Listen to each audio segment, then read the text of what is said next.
Let me say good evening to you, and we're grateful to God for the privilege of being here. I am going to move out of the way for just a moment.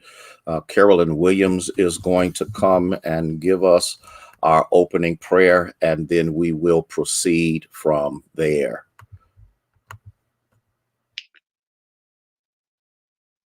Okay, let us pray.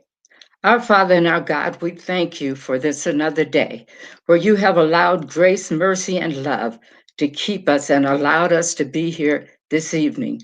We ask that you would best bless this political forum, even in this pandemic, as the needs and plans of our government are presented. We ask for godly wisdom and counsel for each mayoral candidate. We pray, Lord, that your kingdom of righteousness will be manifested in the hearts and minds of not only these candidates, but also those that will be casting votes in the primary election in May. We pray, Lord, that all will be pleasing in your sight. In Jesus' name we pray and give thanks. Amen. Thank you so much, Carolyn Williams. We appreciate that heartfelt prayer. Let me share with you how excited we are this evening to be able to have those that are coming to share in our mayoral political forum. We want to thank God for channels 62 WYFX, channel 27 WKBN, and channel 33 WYTV. We are grateful for the Vindicator. We are also grateful for Dr. McNair of the Buckeye Review being a part of this evening. And we're also grateful for Sean Donnan from the Bloomberg News that is here with us to share and to experience our political forum. And we are grateful that he has taken time out of his busy schedule to be a part of this event.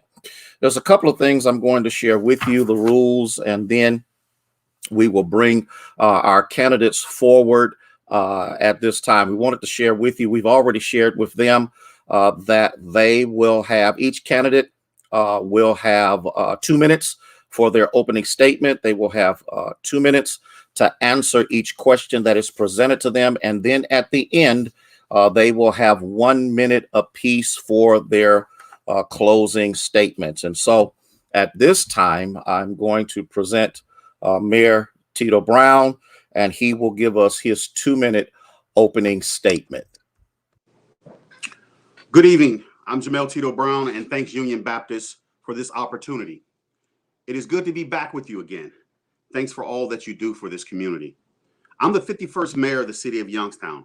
I've been honored to serve you this last 3 years, 4 months, 13 days, and 16 hours. But who's counting? I'm born and raised and educated right here in the city of Youngstown. I have a bachelor's degree, a master's degree, and an honorary doctorate from Youngstown State University. I've been elected to the Youngstown School Board, City Council, President of Council, and now your 51st mayor of the city of Youngstown. I have 20 plus years of community service track record, volunteering and serving on community boards around the city of Youngstown. I'm married to the former Lynette Frost. We have 4 beautiful children and a precious granddaughter. 4 years ago, I took an oath and said that I wouldn't cave to money, power, and politics, and I would put the citizens of Youngstown first, and I've remained true to doing that. When I took office in 2018, we were facing a $2.2 million deficit. In 2019, it was a $1.4 million deficit. But through the last 4 cycles of budgeting, we ended with no deficit, and now we're in the surplus. We have restored integrity back to City Hall. We've achieved relationships that we didn't have at the levels of federal, state, and local. We have a seat at the table now. Tonight, we're going to talk about before, now, and in the future. We will talk about, as mayor, my priorities are safety, workforce development, and quality of life. Because of my unwavering support for the citizens of Youngstown, we are now moving to impact this community. Thank you, and I look forward to answering your questions. Thank you, Mayor Brown. Our next to introduce himself, it's Councilman Julius Oliver. he can come at this time. Hello, Youngstown. Thank you for having me here tonight. My name is Councilman Julius Oliver. I'm councilman of the First Ward of the city of Youngstown. I've lived in Youngstown my whole life, except for my time away in the military, where I joined the United States Army and became a carpenter masonry engineer in the United States Engineer Corps. I'm just a little nervous right now. I just brought my newborn son home. I can hear him in the other room crying as my wife is changing him. And he is partly my reason for running for mayor. And the same way I feel about my newborn son is the way I've been feeling about this city for years. I love it, and I just want to see it grow and become exactly what's the potential of it that's on the inside can be. I just have a heart and a passion for this community. Growing up on the south side of Youngstown, graduated from Cheney High School, went to YSU, and then I started my own business in 2008, Kingley Hand Wash and Wax, which has grown to be the largest Black-owned franchise of a car wash in 2 counties. I would like to bring that same growth and that same imagination and that same experience for transforming nothing into something to the city of Youngstown, but on a platform of already having something, already having great people that are innovative, great people that are entrepreneurs, great people that just need an opportunity, a chance, someone to push them forward and speak life into them. That's what I'm trying to bring to the city of Youngstown as the next mayor of Youngstown. That's Julius Oliver. That's who I am. Thank you. Thank you, Councilman, and welcome to having children. You will you will learn quickly what it takes in order to navigate that. Our first question is for you, Councilman, and here's what it is, and it will be in this order. Mr. Kelly is trying to get on because he lost the link, so we're going to wait just a second. Hopefully, he'll be able to get on sometime soon. What are your plans to address the food desert problem in Youngstown? Thank you, Pastor. My plans to address the food desert problem in Youngstown is kind of the same as it's been for years. It's kind of a 2-pronged approach. So first, you would have to go out to those grocery stores that specialize in coming to cities like Youngstown. One of those grocery stores is Dave's Supermarket, which I've been in touch with. The second, and that's just because of the way supermarkets decide to come to areas. They basically draw a circle in the middle, and then they circle that circle and count the income that's within that circle to decide whether they can come based on their 2% profit margin. They have to be able to meet that and higher. Second approach to that would be co-ops or homegrown grocery stores, homegrown food or food that is outsourced from local farms, such as we have local beef farms around, we have local dairy farms around, we have local vegetable farms. So outsourcing, grabbing those local deli foods, not deli, but local foods from local vendors and local farmers and bringing them right into Youngstown and creating their own co-op. That's my plan to deal with the food desert. Thank you, Councilman. I appreciate that. The next question is the same question for Mayor Brown. What are your plans to address the food desert problem in Youngstown? Pastor, thanks for the question. In 2018, we took an oath that we would continue to focus on the food desert. And what we did, first of all, we first started with putting a food policy together made up of all citizens across the city. And we started focusing on what other communities were doing. We took a bus trip to Toledo, Ohio, and really learned about Toledo and their impact and how they focus on fighting the food insecurities in their community. They had various partners. The hospital was one, and then they had local philanthropic organizations and foundations who made sure that they invested in this. So we're trying to model some of those issues. We've just recently brought on a professional called Retail Strategies. Retail Strategies is a group and organization. They work nationally, and they're specializing in bringing retail into places in urban market like Youngstown, Ohio. So they're working with us, and we're working to make sure that they're a good fit, whoever the grocery store would be, to come in here to make sure that it is what we need, because we have a high infant mortality rate, but also we have a high lead rate. So we want to make sure that we're healthy once we have the central grocery store. And my goal is to also work with our council and our community partners, is to use some of the $88.6 million that we receive from the American Relief Fund for COVID. I want to make sure that we put that to use, because this will be an impact for the legacy of the communities in years to come. A centralized grocery store will be a very good impact, but also we need to make sure that we're supporting it. Dayton, Ohio, they just started 4 years later. They're just starting to break ground on a central grocery store. And the impact, when I talked to Mayor Whaley, she says it was because of the dedication of the citizens of that community who said, we must do this together. So that's what we plan on doing. Thank you, Mayor Brown.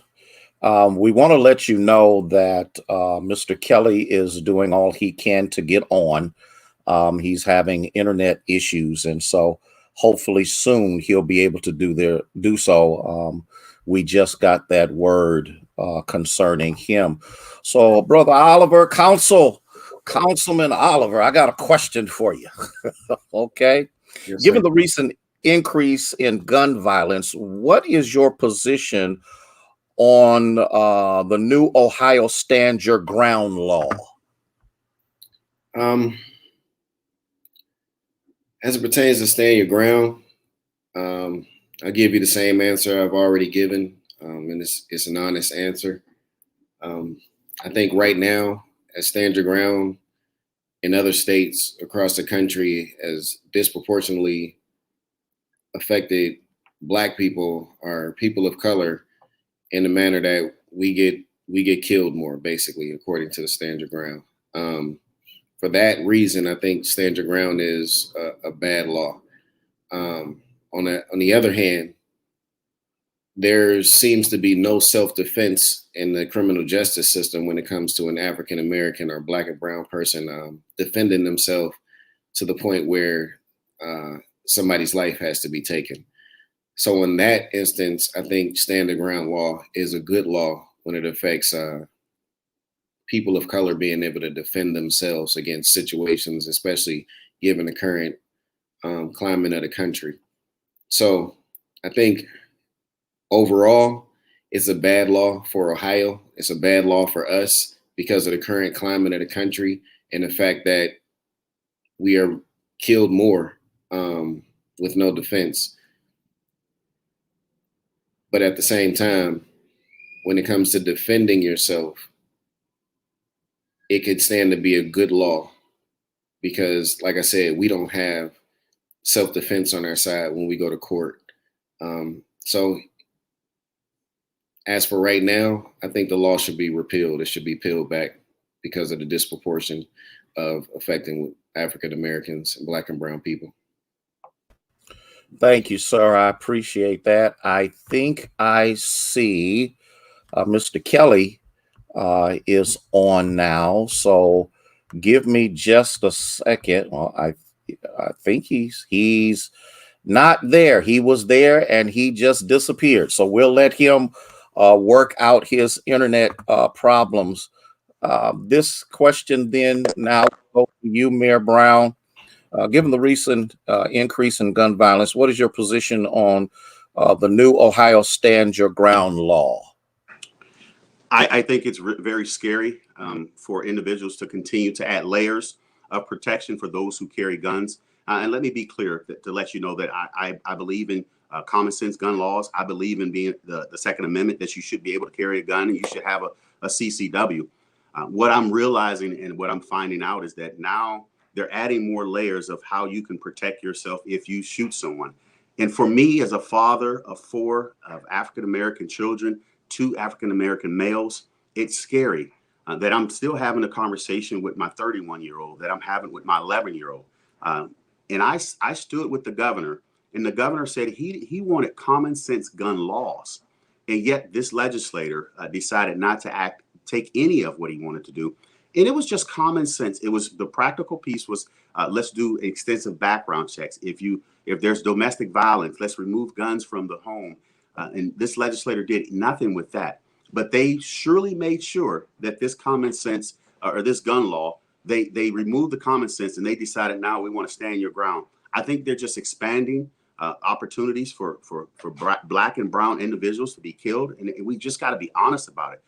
We realize where we are in this country right now. And for anyone to say that we're not there in 2021, they're just misled or they're just not paying attention. And we can no longer have individuals that want to have the stand the ground law to be an excuse to kill someone else.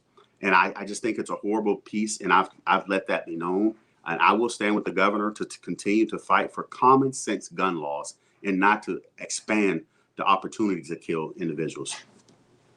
Thank you. Thank you, Mayor. The next question is going to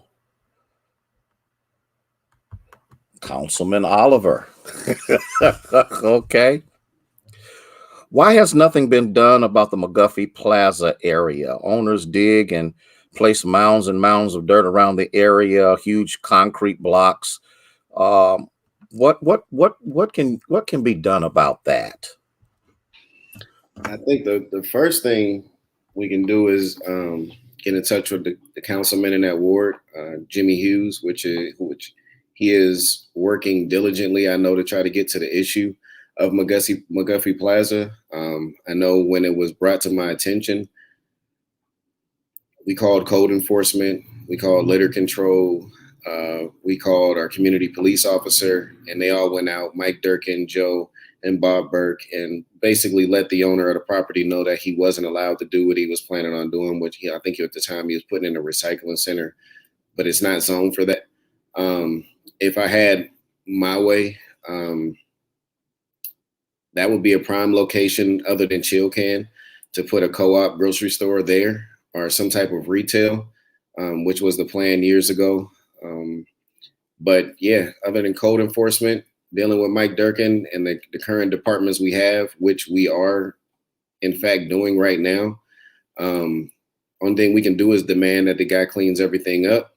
If he doesn't, you fine him. If not, you take it further than that. And even if it comes to the point where we have to take the property into the city's possession in order to develop it into something that's going to be meaningful to the people of the East Side. Thank you, sir. I appreciate that. Mayor, that same question is addressed to you. Thank you for the question. Since the sale of this building where it used to be McGuffey Plaza, the owner sold it to this now gentleman. He has been very defiant. And since I became mayor, I've been researching this and what's been going on at this property. This gentleman is becoming more defiant. The issues that he's violating, we found there are some, they're actually a little above what we can do at the city level. It's EPA level. So we've contacted the EPA. We've actually had him in court. So there's court filings that's happened with him. And we just continue to ratchet up the pressure on this gentleman, because I wouldn't imagine where he lives that he would allow this to be something that he would want in his neighborhood. And we don't want that in our neighborhood. We want them to be good neighbors. We want you to be a good business owner, but we don't want you just to put anything and everything where you don't believe that's a good, you don't think it's a good place in your neighborhood. Don't think it's a good place in ours as well. I'm headed to Columbus tomorrow with a group of people, and we will be meeting with legislators. And this is one of 2 or 3 issues that I have on my agenda. Because of COVID, EPA has been closed down. They've been working remotely. I need someone on the ground. I need someone to come to that site, and they have not been able to come to the site. So we're waiting for EPA to come to the site, and hopefully tomorrow with my conversation with the legislators that we can get someone to come to that site and we can rectify some of those issues. This gentleman even has a sign up that says he's in cooperation and working with the city of Youngstown. Let me be clear. He is not working with the city of Youngstown, and we do not condone what he's doing there. So we will continue to work hard and diligent to make sure that we close this down and clean it up. We may even have to, like Councilman Oliver say, maybe we'll do some spot blighting where we take the property because it's a blighted area in our community. Thank you. Thank you, Mayor Brown. This next question is for you. What will you do with the chill can factory if the owner does not produce in the next 60 days? You know, we have we really have we may have many options. The first options, let me say this. The first thing is I want the jobs. If he can produce the jobs within the 60 days, we'll be fine. If he can't, the city needs to be made whole. The citizens of Youngstown need to be made whole for the dollars that he owes us. If he does not in 60 days, we will continue to proceed legally of what our options are. My option is to make sure that we're made whole the jobs, or we can turn that place back into a productive use of space for this community. I've already had since my news conference, and when we really started putting the pressure on the Mitchell family, I've had several organizations, several business that said we would love to look at that space. We like that space. It's a great opportunity. But what I explained to them is now we're in the legal battle. We need to make sure that we follow the legal process. So I'm going to let my attorney speak for me and for the citizens of Youngstown. But we've made our demands clear, and we've made it clear that we don't want to prolong this piece. It's been going on since 2016 for so long. The deal was so bad that the reason we couldn't do anything because the contract was set that he had so many benchmarks, but the time frame for the benchmarks were so far away from start to finish. We had to wait for those benchmarks and those time frames to run out and expire. And what we should have done, and if I was sitting, we can play Monday morning quarterback on this deal. What should have happened, we should have been able to put a bond on a performance bond on this issue. There was no performance bond placed on him. He actually offered up his equipment in California as his collateral for that, and that just should not have been the case. But that's where we are. That's why we really don't have a lot of collateral to get our money back. We'll just let the courts decide where we go from here. Thank you so much, Mayor. And Councilman Oliver, same question. Well, I think the mayor is on the right track as far as what he's doing, him and his administration is doing right now. I just, like you said, quarterbacking Monday morning, I would have done it sooner. I would have pursued the option of legalities earlier in the game. I think the site is great for future development. I know it will work as an industrial park on the east side. That way we can get more industrial jobs and great jobs over to that site. Same thing will work with anybody that's ready to have a ready to go facility. It's just plug and play at this point. There's other companies that have reached out to me that said they're willing to go into that site and willing to bring new jobs to the east side of Youngstown in their expansion. So that's a plan that's in play.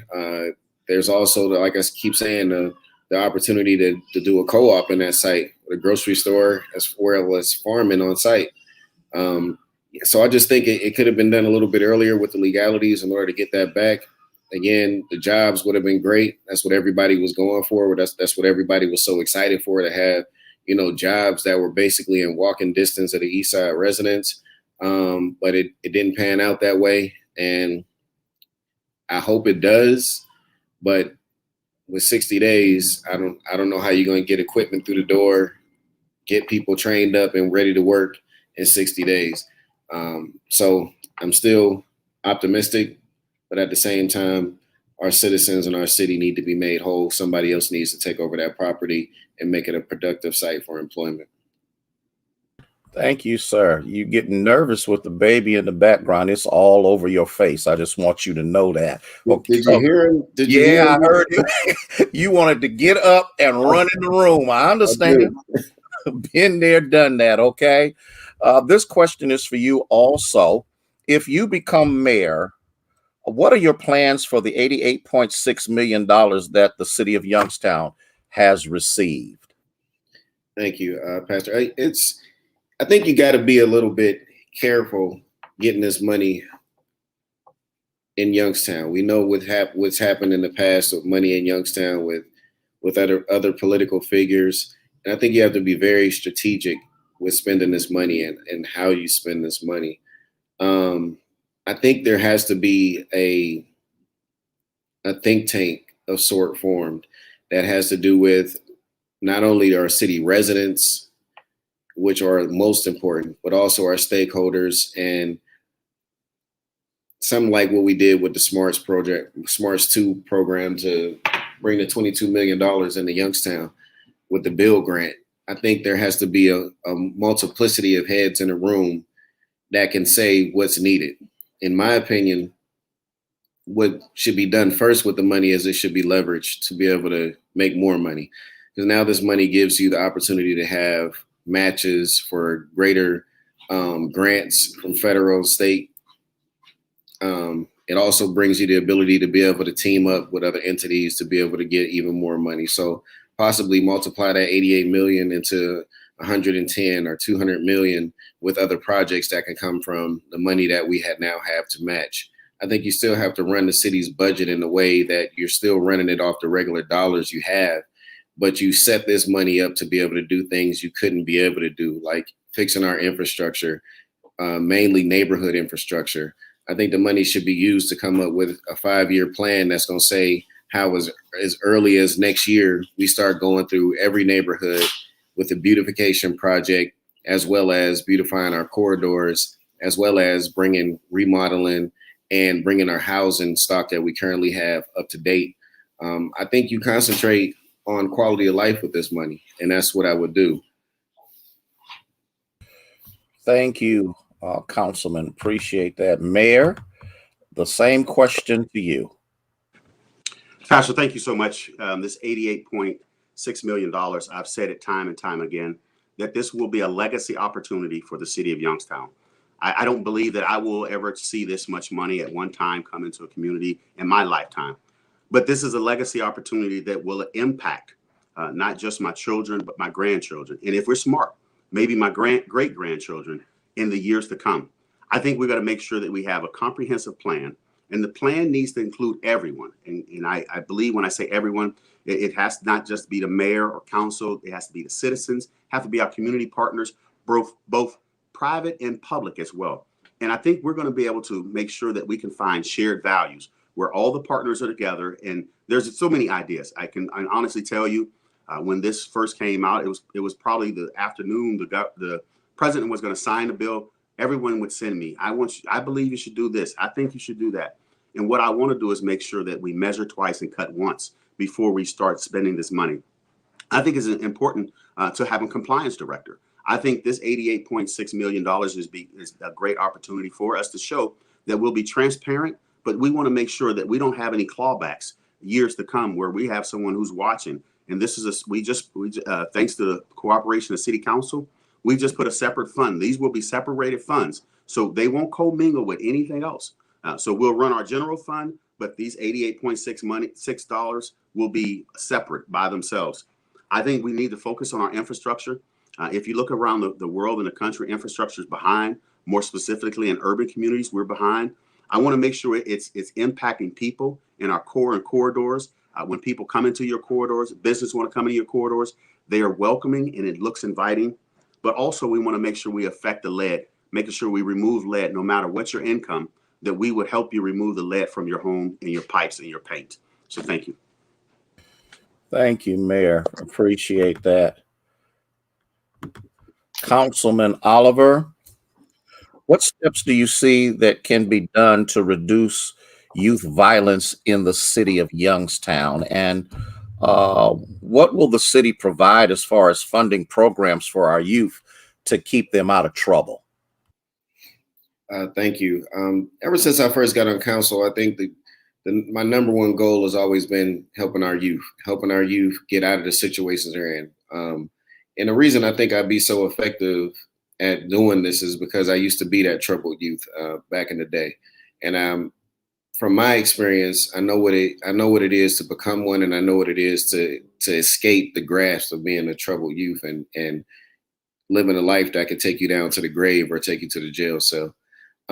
So I think what needs to happen is we need to give our youth what they need. And if they're not getting what they need at home, then it's our responsibility as the elders of the community or the community leaders or elected officials or just mentors in the neighborhood to be able to give these kids what they need. And that is basically the ability to get correct information about their self and their environment so that they don't have to let's say, become a product of their environment, but make their environment a product of them. Correct information is the only thing that can do that. And I think changing the culture and the mentality of our youth in our city, period, is ultimately what's going to be able to save them. Because right now, our neighborhoods, and that's why I say a beautification project, our neighborhood looks the part to be able to commit crimes. It's kind of like what they say, the broken window theory. We have to be able to switch that around. And basketball isn't going to be the only thing that's going to change somebody's mind, because like I said, when I was a kid, I didn't play sports. I wasn't into sports. So a basketball league wasn't going to help me. You know what I mean? So I know it will help a lot, but you need programs in place that's going to be able to teach our kids to become entrepreneurs and put them on a path from cradle to career and in the pipeline to prison. That's what needs to happen. Programming, mentorship, and with this 88 million, like I said, we'd be able to leverage to get more money for grant funding for youth programs, involve our police and fire, involve our city departments, and do everything we can to wrap our arms around our community, let them know that they're loved, so that they can then in turn love their city. Thank you so much, Councilman. Mayor, same question to you. And then after I've done that, I see Ryan Kelly is on. So we're going to try to play a little catch up with him. Youth violence is one that I'm familiar with. And as I stated in my opening statement, that I've been raised here all of my life. Many of my friends and many of my family have been affected by the violence of this community, and many of them were young in their lifetime.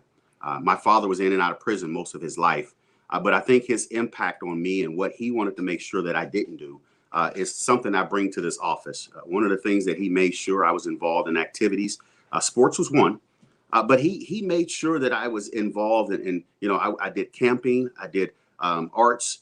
He made sure that he always said, I want you to be much better than me. And I think that was the first thing that he made sure. He saw where the emptiness was with him.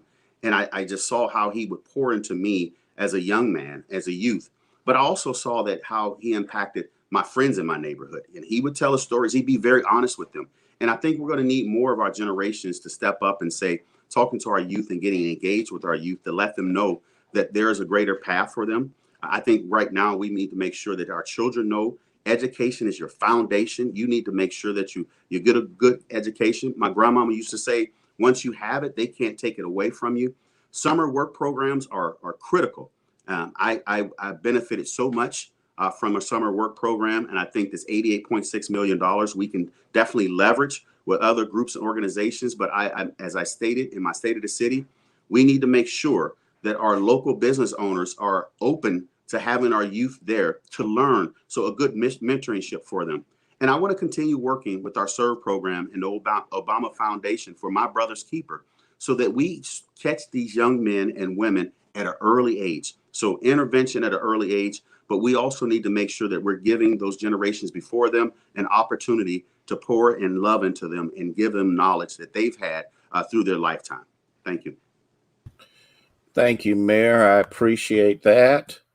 And I'm going to ask this same question of Ryan Kelly. Let me ask you this, if as you unmute your device. Can you guys hear me? I apologize. We hear you crystal clear. Connection We have issues. technical Okay, issues, but we're glad that you're with us right now, okay? Yeah, I apologize. We had an accident in front of my restaurant earlier, and it's thrown everything off. So I apologize. Not a problem. Let me ask you this question. What steps do you see can take place to reduce youth violence in the city? Let me give you the rules. You have 2 minutes to answer the question. We kind of gone past the introduction period, so we want to keep going. So what would you do? You have 2 minutes to answer. I understand.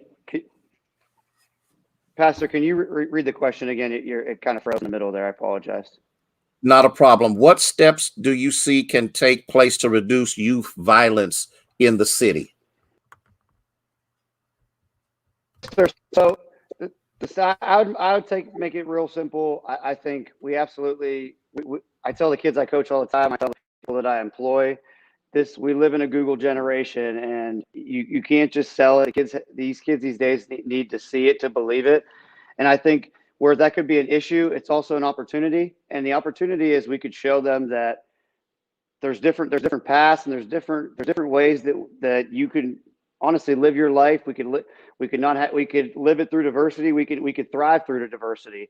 These kids are going to see $88 million worth of a surplus and a revenue, something that the city hasn't seen before. So I think we could put in place ideas and things we've talked about. We can actually have action. I look at different ways that I see I affect kids in the city. And again, whether it be through kids I coach or kids I've employed, it's been kids need money in their pocket. You have to look at perspectives. I know one of the most powerful things that happened for me in my life is when about a year ago, one of my best friends, Justin Brown, he lived on Florencedale. We both worked in that summer employment opportunity. It was at Standby Golf Course when we were in 2000, I think in 5 or 6. We were making $15 an hour, and he told me both of his brothers that they both had issues, and had some criminal issues before, and they're both great people. But he told me, he's like, I didn't go down that path because I myself, I had money. I saw the value of money, and I saw the value that you work, you get paid. So again, you have to look at what these kids are competing against. We can't give a kid an $8 an hour job, a $9 an hour job, and expect them to look at their friends that are making $50, $60, $70, $80,000, going down a path of crime. So we're not competing against McDonald's. We're competing against a path, a potential criminal path. And so we have to look at the perspective we're competing against. So we have to find ways that these kids we can give them employment. We can give them jobs, well-paying jobs as well. Got another question for you. Yes, sir. Yes, sir. Given the recent increase in gun violence, what is your position on Ohio's new Stand Your Ground law? Again, I'm sorry. Can you repeat the question, Pastor? Yes, sir. My question is, given the recent increase in gun violence, what is your position on the new Ohio Stand Your Ground law?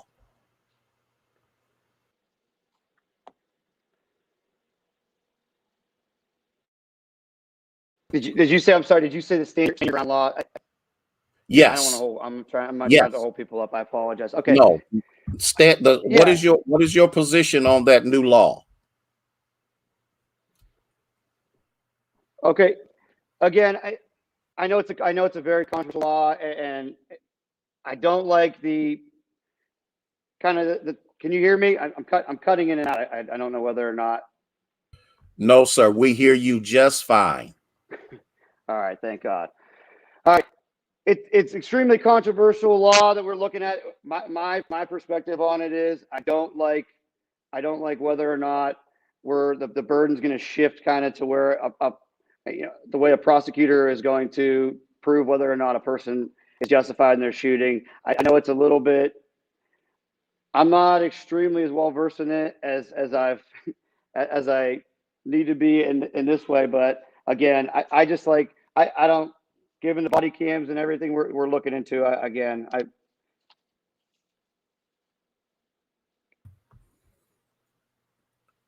We don't hear you now.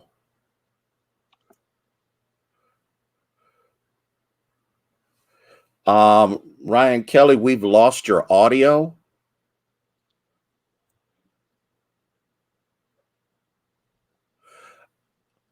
I'm going to let you work on that, and then I'm going to keep moving to the next question, okay?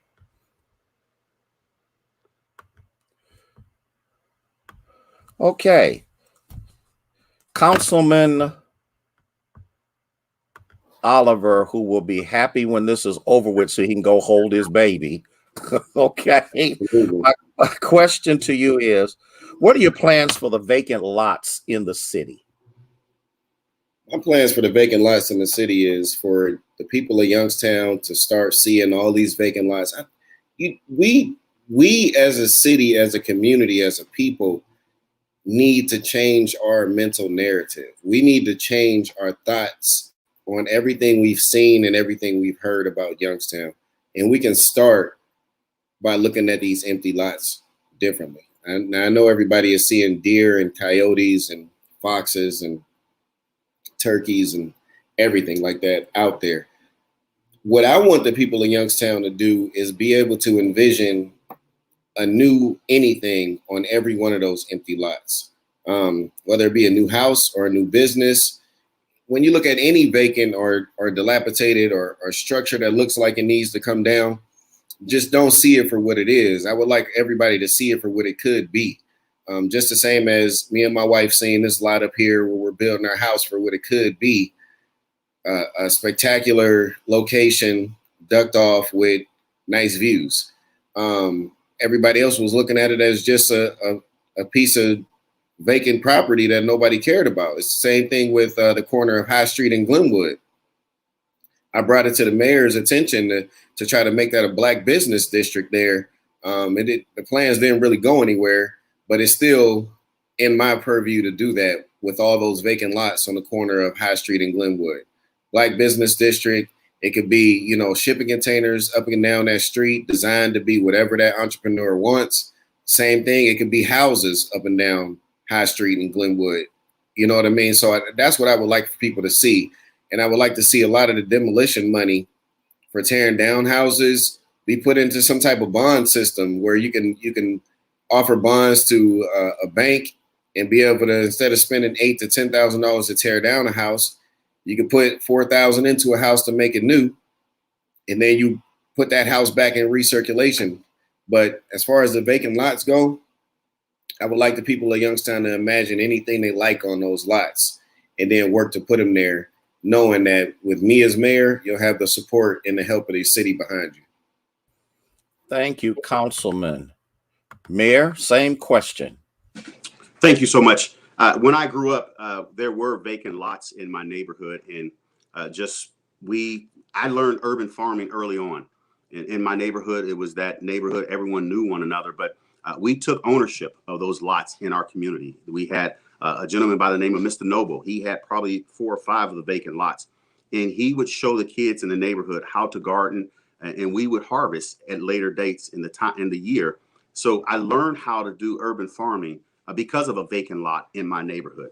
But I think what we need to have happen, and we've started looking at research, and we're going to present legislation to City Council, is we hear so many times that many individuals who live in the community, they cut the lot right next to them because they just want to make sure it looks good. So there again, that's that neighborhood taking initiative and responsibility where they've been mowing the property for the last 20 years and they don't own it.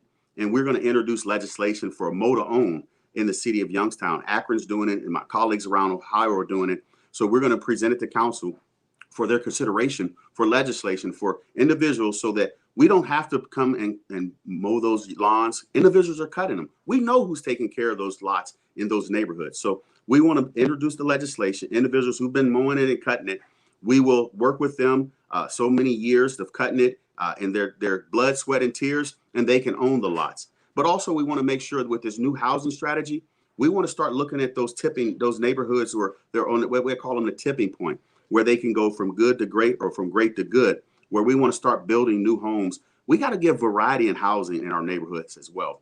I hear so many times individuals would say, I would move back into the city if you had a different style of home. Ranch homes are really popular right now. So we want to make sure that we just don't take the D in HUD and do demolition. We want to focus on development in those neighborhoods. And the lots will be the first start. And then we want to move to our diversity in our portfolio of housing. Thank you. I'm going to ask this same question of Mr. Ryan. What would you do about the vacant lots in the city? Yes, along the lines of what Mayor Brown said, I think we should have had a mow to own program.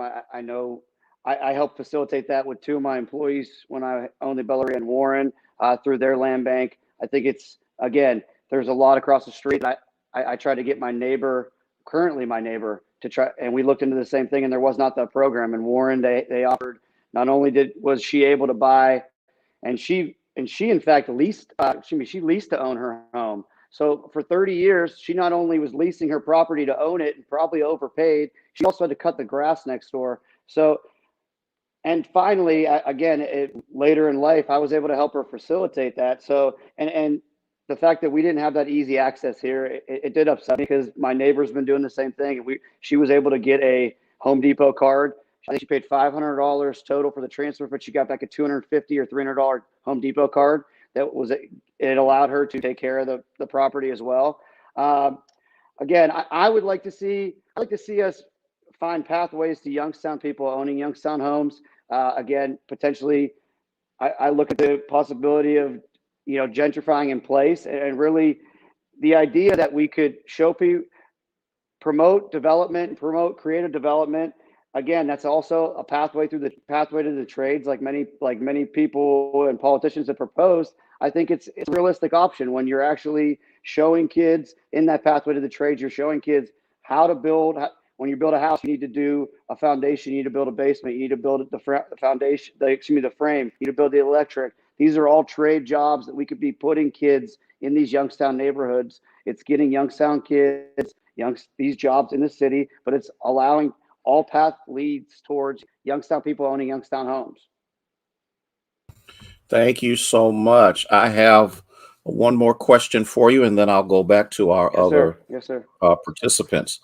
What are your plans to attract employment opportunities to the area that provide a living or a livable wage?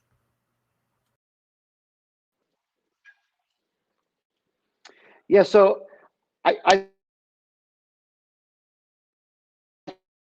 think we attract jobs and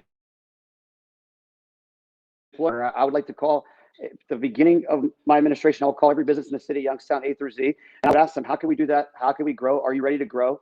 Will you be stable in 2022, 2023, and you grow from within? And then I would move outward. I'd move to that outer layer. I'd call every business in the county, and can we bring livable wage jobs and just jobs in general and grow them to be livable wage, but through our support, can we bring them to the city? I think we need to look at, we looked at additive manufacturing, 3D printing. I think the federal government was trying to put that on a platter for us to be the hub for all these technology. And for some reason, we just kept pushing the ball away, not even dropping it. And I think at this point now, Youngstown is everywhere America from a demographic standpoint and diversity standpoint. So overall, if it can work here, it can work anywhere. I think the easy way to attract it is we didn't move on the map. The same reason why we were great once is why we can be great again. So I think Youngstown's an easy sell. We just got to be able to get the foundation in order as far as our economic development department, as far as we have our one-stop shop permitting process, and make it easy for businesses to want to come in, build quality, so then they don't use that 2.75% income tax excuse. It all leads together, but you have to build the quality and you have to build the foundation.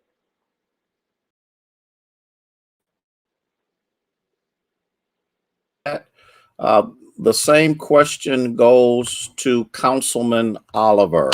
What are your plans to attract employment opportunities that will provide a livable wage?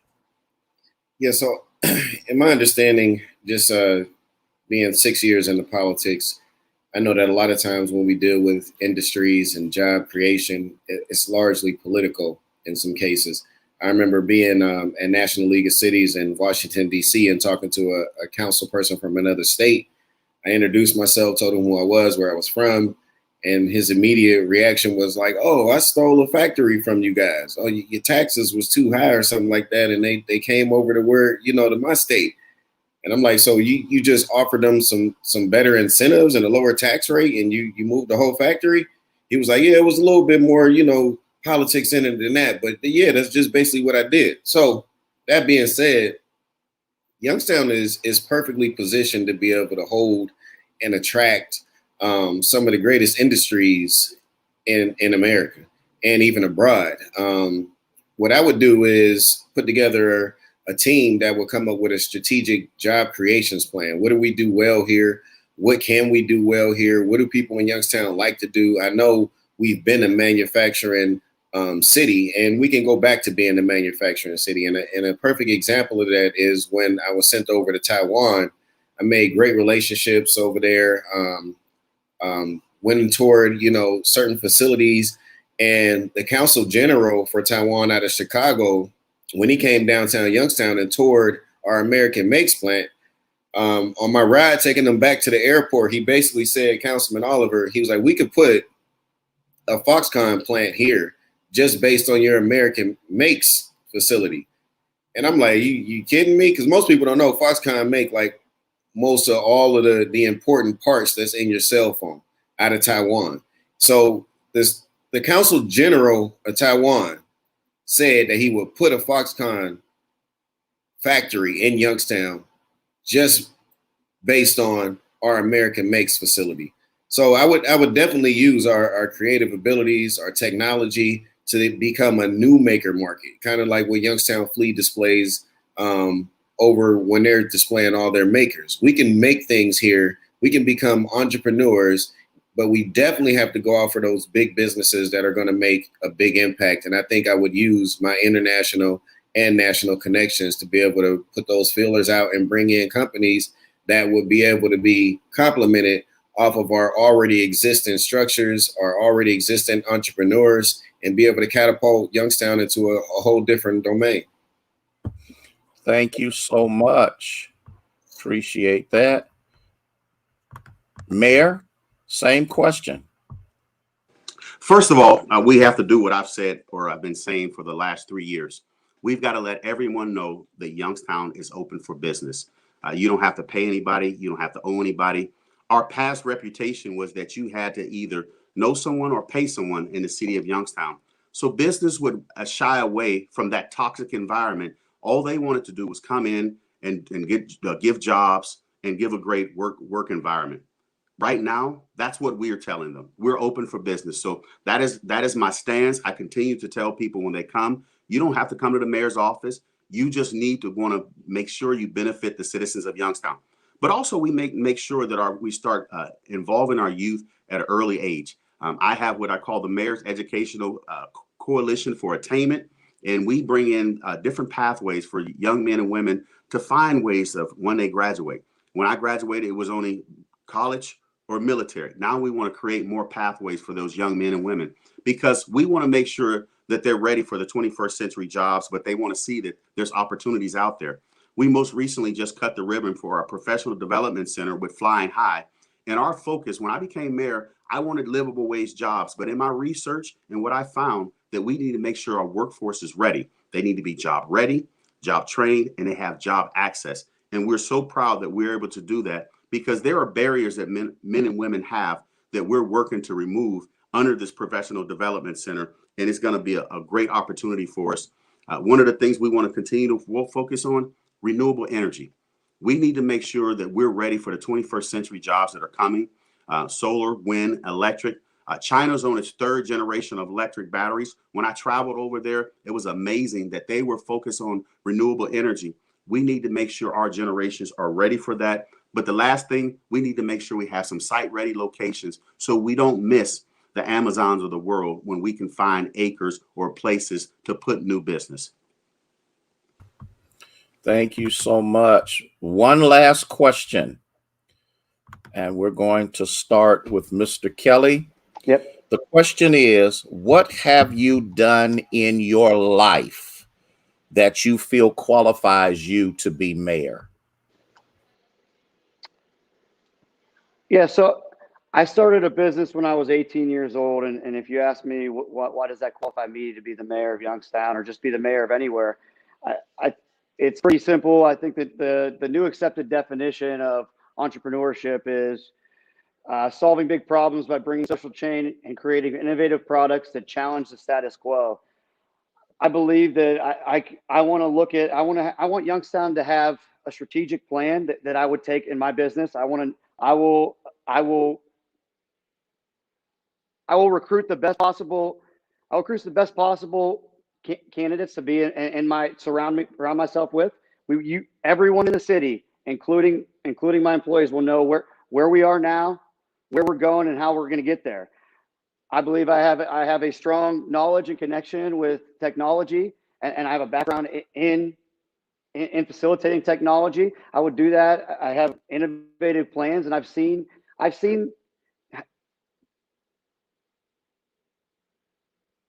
I've seen things change by, again, communicating through the youth and establishing that connection. And more than anything, I want to establish and I want to bring to the table. I want to open up City Hall. I want to open up government. That's the way that I've led. I'm a manager. I manage people. I've done it since I've been 18 years old. In the charter, it says that the mayor is the CEO of the city. I've been a CEO since I've been 18. I can manage different departments. I have results when it comes to managing. And again, I would like to foster a new generation of innovative, open government, innovative ideas, foster a culture.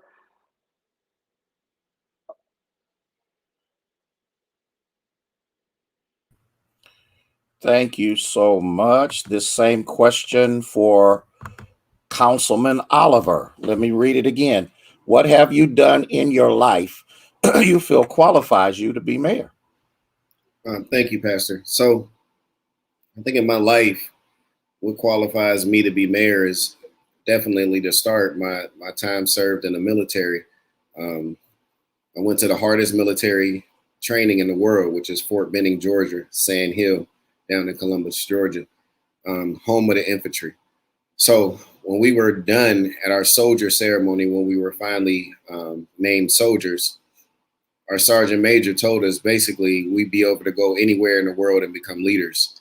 And that was true because of all the hard things we had to go through in the military, all of the training, all of the situations where it was either fight or flight, bend or break, and you had to fight your way out of it, both intellectually and physically.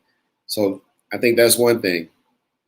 Number two, I think, is me coming into politics with no training in politics, but just wanting to be a servant of my community and make things better. I think my ward is totally different from me being the first ward councilman. If you look around downtown Youngstown as well as the neighborhoods, there's virtually no projects that I haven't been involved in and that I haven't pushed forward and supported. I practically changed the environment of downtown Youngstown by getting rid of that whole pay to play type of situation. I think thirdly, my experience as an entrepreneur. As an entrepreneur is just like the Army. The training is basically you have to adapt and move. So whatever situation that came along in the Army, you have to be able to adapt to it as it changes because time and change are the only things that's constant. You always got to deal with it. So you got to be able to adapt and move. And that's one thing I learned in the military, to be able to think on my feet quickly and be able to solve a problem quickly. And that's what I do as an entrepreneur. And we know as being business owners and entrepreneurs, you deal with a different thing daily. Your process and your procedure may be the same, but your customers are different daily. Your situations you deal with are different daily. Your employees are different at times. And I think those are the things that qualify me to be a mayor of Youngstown, Ohio. Thank you so much. And Mayor Brown, same question to you, sir. Thank you so much.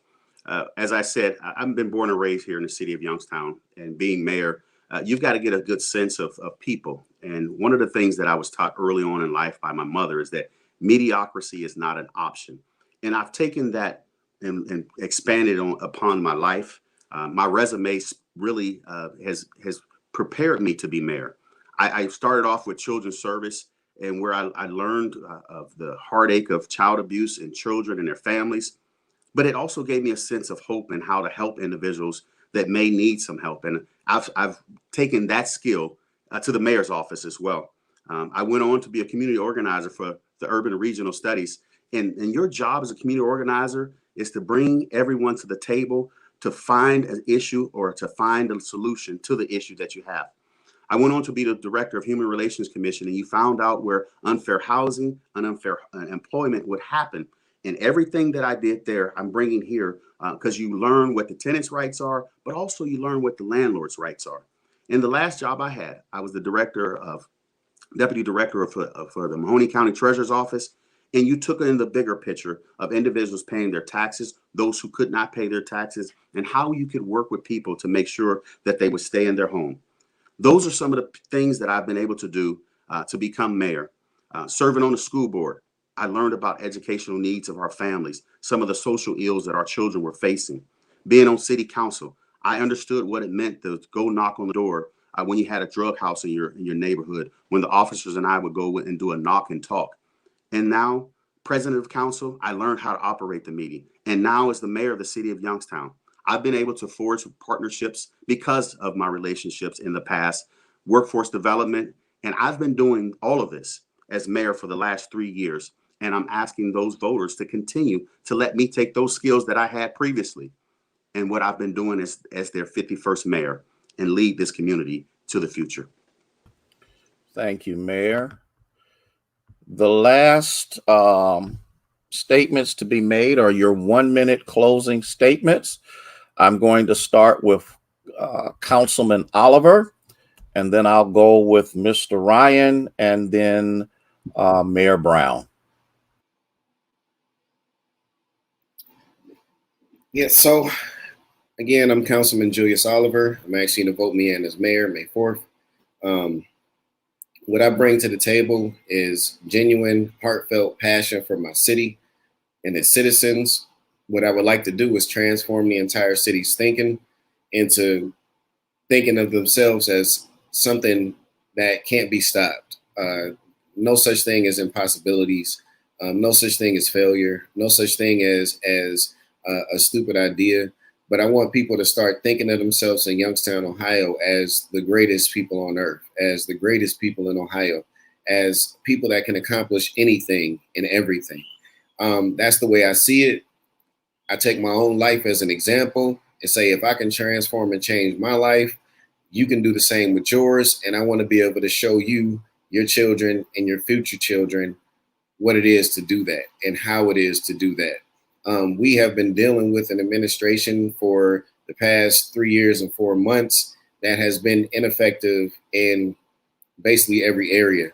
We can't afford to do that anymore for the next 4 years. We can't afford it, Youngstown. We have to put leadership in place that's going to be able to inspire, that's going to be able to encourage, and that's going to be able to empower a city to be able to change. Every department in the city works for the mayor of Youngstown. If you can see yourself in the work that's being performed out of the departments, then fine. But if you can't see any passion, any importance for you or your family or your neighborhood out of what's coming out of City Hall right now, then it's time for us to change up. And you can change up in the middle of a season anytime. And it's still going to be effective if you have a great leader in place.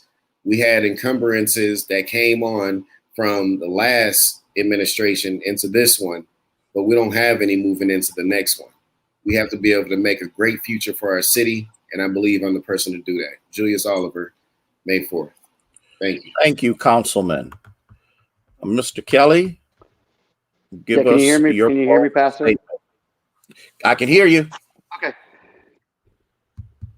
Yeah, never in my life have I sat back. If there was something that I could change and I had the opportunity to do it, I never sat back and waited. I can accept not doing it, trying and failing, but I can't accept not trying. And I think for me, it's the same way. I'm a person of action. I lead through action.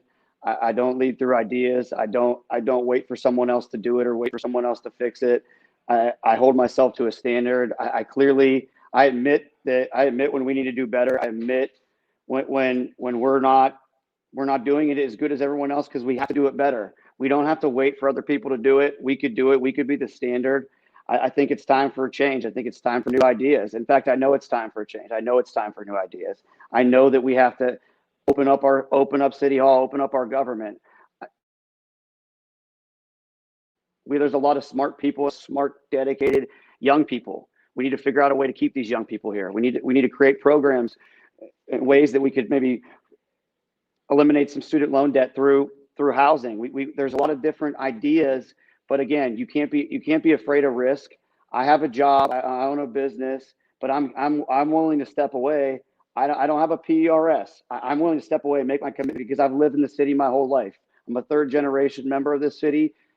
Everyone in the city matters to me. The city is not just in downtown. The city's across our entire 34 square miles. At this point, we need something different, and we need action. We don't need talk. I don't want to hear about every place that everyone's been.